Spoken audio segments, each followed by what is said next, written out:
let's bring in Mick Aussie right now. We've got NFL football, but we've also got the CFL playoffs as well. Let's do this thing. Mick Aussie steps up. And what's going on, Mick? How you doing?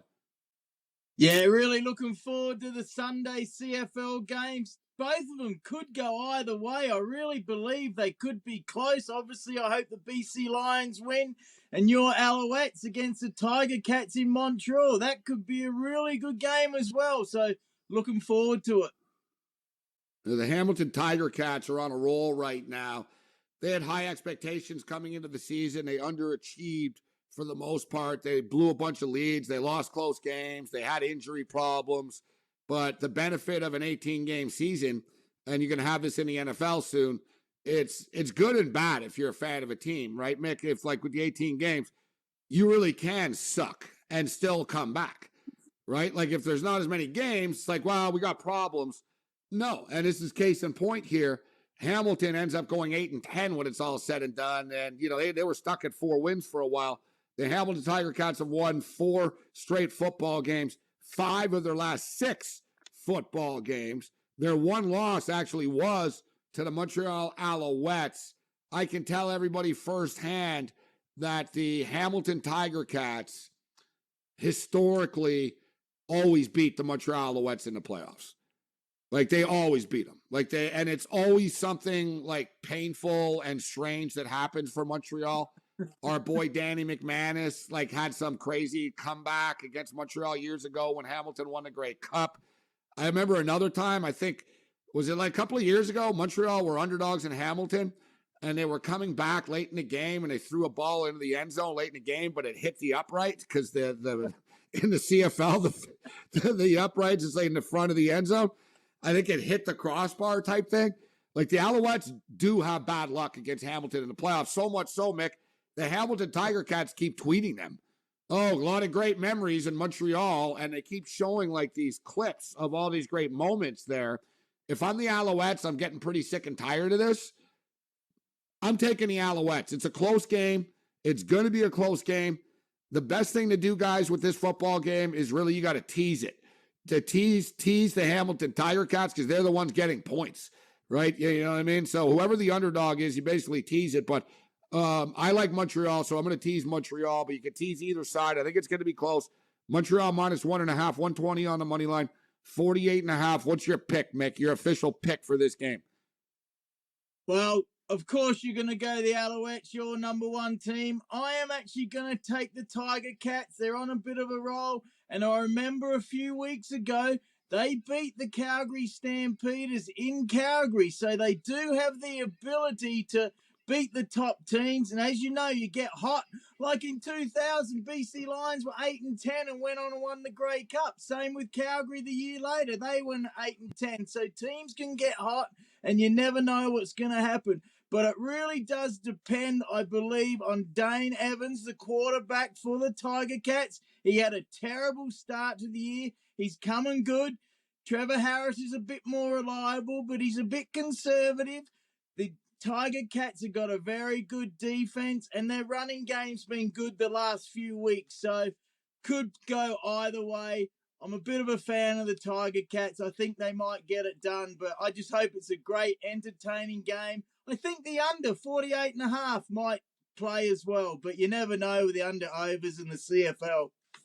What do you mean you're a fan of the Tigers? You're a little fan. You can't like everybody in the league. And another thing is, I thought you hated yellow and black teams. You can't like them. Can't like everybody. I pretty much don't dislike everyone in the CFL. It's a little different in the CFL, compared to the NFL where you just hate teams. The CFL is more of a brotherhood, so it's more like, all right, you have to really dislike. But I don't like Hamilton. You know what I mean? It's nothing personal against them, but they're a rival of Montreal, and I don't like Saskatchewan. I don't like the Rough Riders, and I don't really care for the Stampeders that much either, to be honest. So. I got no beef with, I got no beef with the Winnipeg Blue Bombers. They don't bother me. I like the Lions. I got no beef with the Red Blacks. I like the Argos, actually, which I probably shouldn't as someone, that likes the Alouettes, but I actually do like the Argos too. But, all right, so I'm going to pick Montreal. Mick is going to take Hamilton in this game. Let's get to the BC Lion game. This is going to be a great game, this one. They're both good, but this one's really good. Indoors, you got Nathan Rourke is back at quarterback for the BC Lions. You know what's interesting, Mick, between Calgary and BC is the road team has actually won 7 straight times that these two teams have played, which is kind of scary, to be honest, if you like BC. Home field has meant nothing. This game is also basically a pick-em.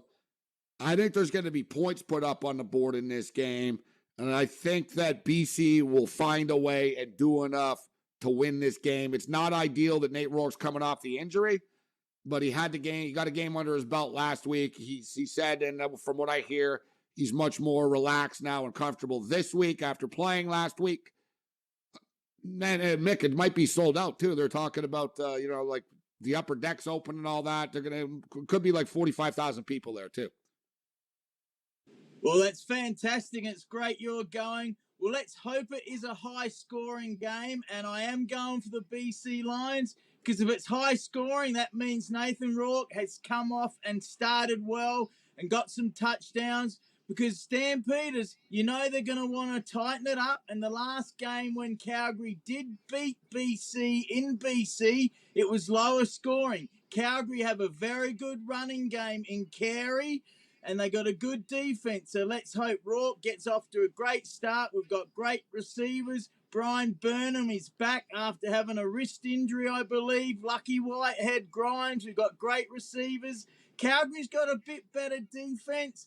But I really think BC Lions with the home field and the big crowd, I'm hoping so, because I'm like you. I'm not a fan of the Stampeders at all. Their arrogance annoys me.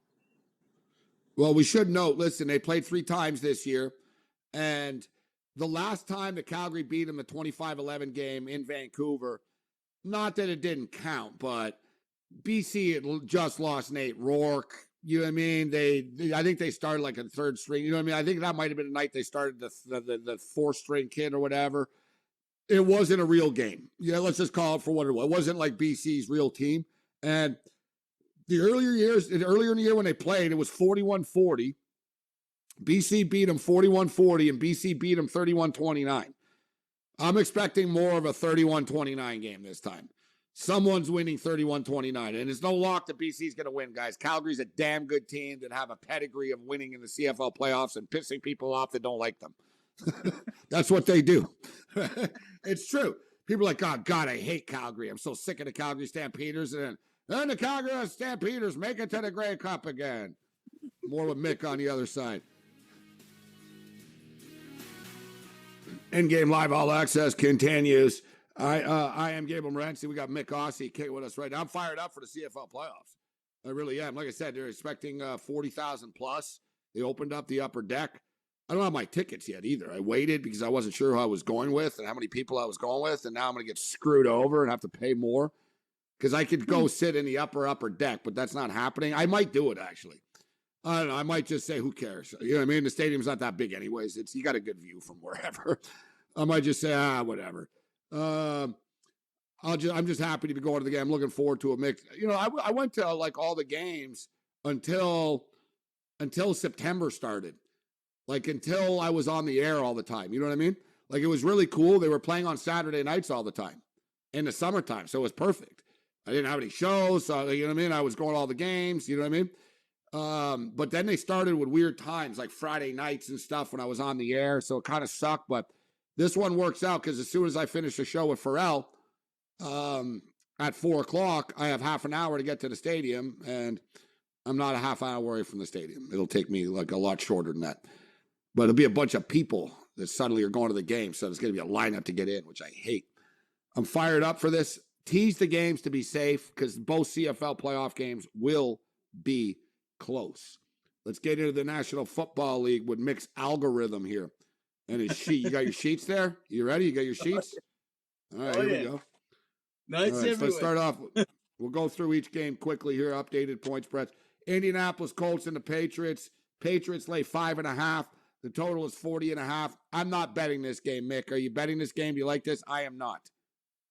Wow, I have actually got the Patriots in one of my top 5, sleazy or shining. I went 3-2 last week.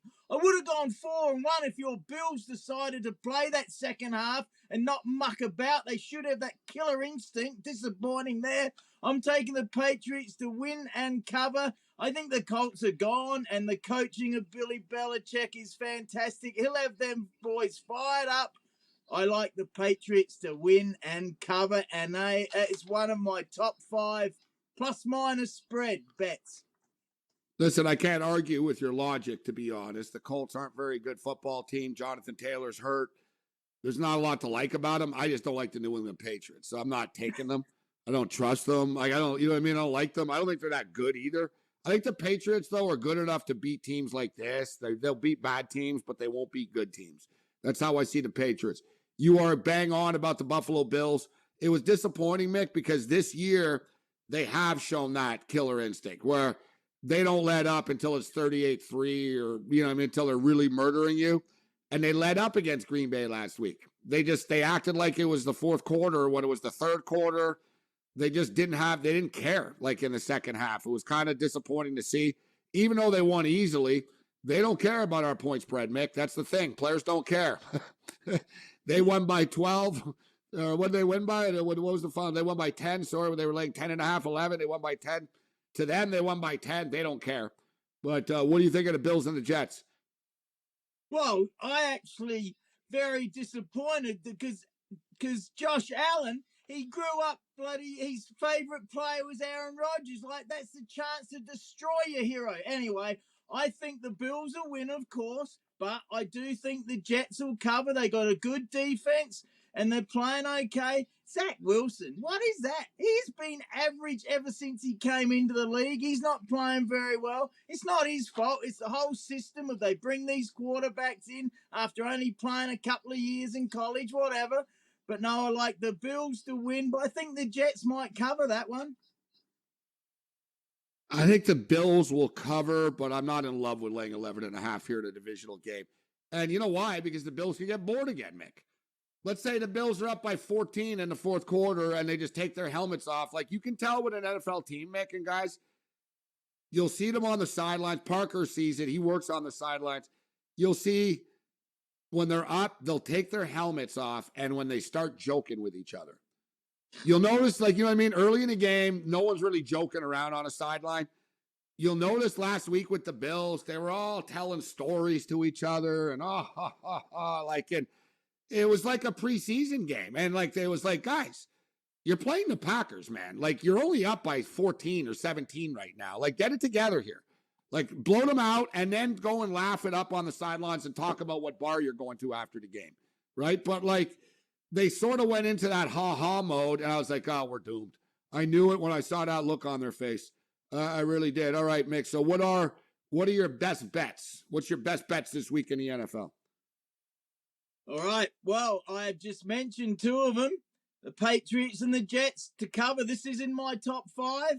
I've also gone the Titans to cover. I think the Chiefs will win, but the Titans have got a good defense. They got a good pass rush. Sure, Mahomes is playing great, and they're looking good, but I think the Titans might cover that 11.5 or 12, whatever it is. Love their coach. So Titans to cover.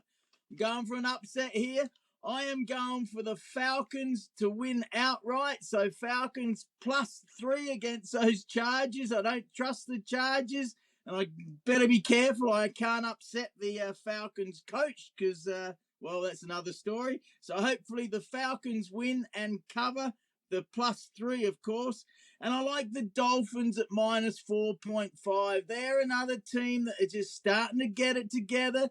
Chubby Chicken Burger, Chubb from the Broncos has gone across there to give them some pass rush. So I think the Dolphins are starting to get on an uphill climb, a bit like the Ravens as well. So the Dolphins at -4.5. There's my top 5. Some interesting numbers that I've discovered this week during my research. Unders in divisional games, guys, 27-12 and 1 to the under on the season. Mick, you're an engineer. That's 692 percentage, 69.2. So it's pretty impressive. So think like, so two teams playing each other within the division, and the games, go under the number 27, 12, and 1 to the under on the season. How about this with Derek Carr? And Joe Madden was with us earlier, and she was talking about not trusting the Raiders. Derek Carr, in his last 12 times Derek Carr has been listed as a road favorite, he is 1-10-1 against the spread, Mick. Raiders and Jags. That's a train wreck of a game. I think the Raiders do win, but it's hard to trust them. It's hard to trust either of them, but I do think the Raiders win. Well, I've changed my pick. I can't go for any other AFC West team, and this is a train wreck. Raiders, they let me down last week. That was the one I really blew. I thought they'd beat the Saints, and they was shut out. And poor old Joshy McDaniels, I don't care if he gets fired. I'm actually going to take the Jags there. They should have beaten the Broncos. The Broncos got lucky, but yeah, what a game. I won't be watching any of it unless part of it's in the NFL Red Zone highlights. That's the only time I'll be watching that game. Who are you taking in the Seahawks and the Cardinals? Well, there you go. That was in my top 5, but it just missed out. I'm going to ride the Seahawks. And they're just playing so well. I'm not a fan of Pete Carroll, as you know, but Cardinals have been average. Sure, their defense is looking okay. Seahawks, very impressed. So I think I'll keep on the Seahawks as an underdog in Arizona. Yeah, see, the Seahawks are playing very good football, yet the NFL is so much about situational spots. And last week, the Giants were in a bad situational spot in Seattle. And now it feels like Seattle are in a bad situational spot going into Arizona. Arizona's season is literally and figuratively on the line. Listen, their season's pretty much done as it is. But this is the last, this is a statement. This is a line in the sand game for Arizona. They actually played pretty well last week. That's the thing that I will say about the Arizona Cardinals. They did play well last week against Minnesota, and Hopkins was blatantly interfered with on a 2-point attempt late. That really did change sort of the dynamic of the football game that they didn't call. And it's funny. He wasn't interfered with. He got smoked, and he was tweeting the league with a picture and a video saying, and he had comparisons to other plays that were penalties, and he goes, how the hell is this not a penalty? And I think because they suspended you. So they're going to screw you over. You're not going to get the call, but I do like Arizona there, but full disclosure, guys, I've liked Arizona a lot, Mick, and I've been wrong about it. I don't know. I keep going back to Arizona, and I keep on coming up short. Yeah, well, look at little Kyler Murray. He's a bit too smart in the off-season. But I got to apologise to Geno Smith. Like, he held out for more pay when he was drafted, so I don't like it when any players do that. But he has hung around, and he's come good. So that's fantastic. Because like I said, the whole system sucks where these college quarterbacks get drafted only after, 20 or 30 games, and they're thrown into number 1 spot quarterback, and so many fail. So well done to Geno Smith. The picks that I like in the NFL this week, LA Chargers, Atlanta Falcons, over 49. Washington Commanders, +3. Like the Commanders a lot, plus the 3. Can't believe I'm saying this, but give me the Carolina Panthers +7 against the Cincinnati Bengals. Panthers +7. Panthers, Bengals over 42.5. That total is far too low. Arizona Cardinals on the money line. Tampa Bay Buccaneers, money line or -3. If we can get a decent money line, we'll just money line it, but I think the Bucs are going to win. We'll keep our eye on the Tannehill situation, but if Tannehill doesn't play, we'll get even more points. And I think Derrick Henry can keep the Titans in the game just by running the football. And I like the Baltimore Ravens. Who do you like on Monday Night Football, Ravens or Saints? Yeah, I think the Ravens are starting to shine. I do think the Ravens will win that. Although it's down to the Saints, that's a tough place to play. Have fun at the BC Lions game, mate. Thanks, Mick.